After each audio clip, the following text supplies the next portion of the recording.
Every day, a select few in our community experience two entirely different worlds. One is their life at home, the other involves a unique brotherhood marked by selfless service to others in power. Oftentimes, it also includes moments of peril and real threats to their health and safety. This dichotomy of worlds is what my husband experiences each and every day. He's an electrical lineman for the town of Wake Forest.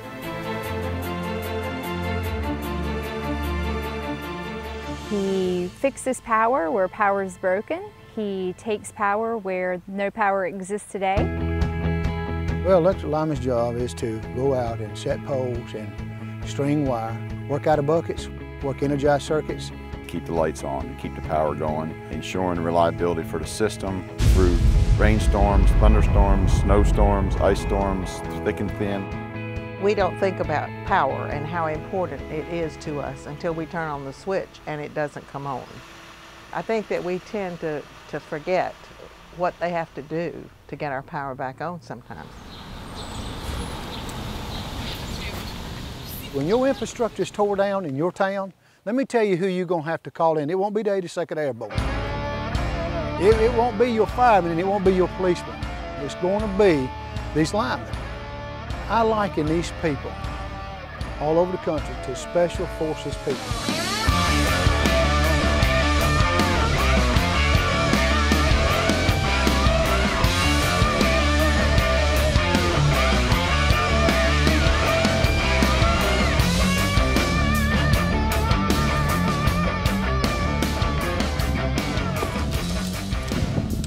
Our linemen train daily on job-specific duties and functions so that they can perform them in a safe and efficient manner. They actually have a dummy there where his name is Cool. Our guys are practicing, getting that mannequin off that pole so they can administer CPR.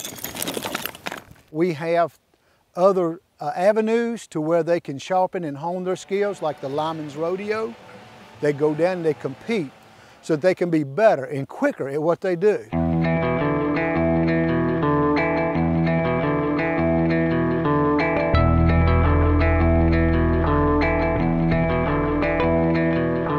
All of the North Carolina towns come together and they compete. I think the rodeo is where they bring the best of the best. They give a display for the people to see what they do every day. You know, they show their professionalism and their technical skills. At the competition, we usually have 5 events. We have an insulator change out. We also have a rope toss for our apprentice. We have a fuse change out. They always will consist of the hurt man rescue or the mannequin off the pole. And then we have an event for all the towns to practice with together. We can learn from each other. Iron sharpens iron.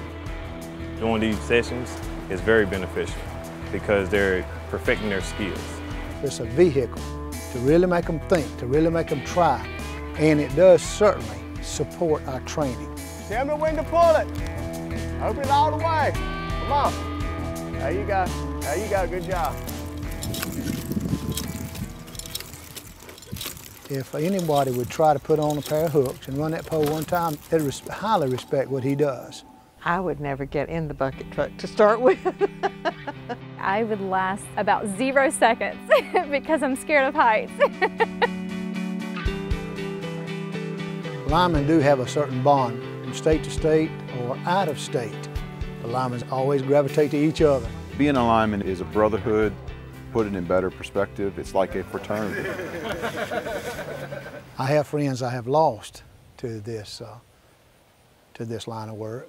Yes, and I've had friends whose lives were saved because of, you know, safety equipment and training, and they knew how to use it. It's the difference between life and death, and that's the truth.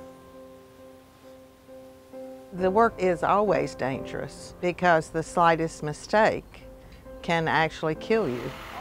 Just working with the voltage that they work with, being as close to the power lines as they are. Everything is a risk when you start getting up them poles and dealing with this stuff, so it's a little nerve-wracking for a parent.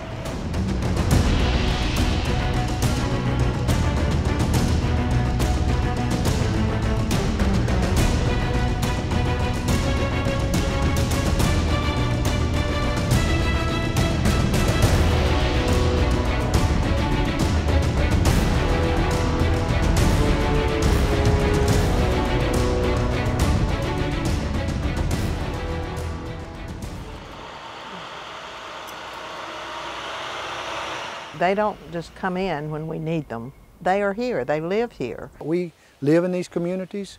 We're homegrown. This is our home, this is our towns, all over the state. And when the power goes out, they're leaving their families at home with no power.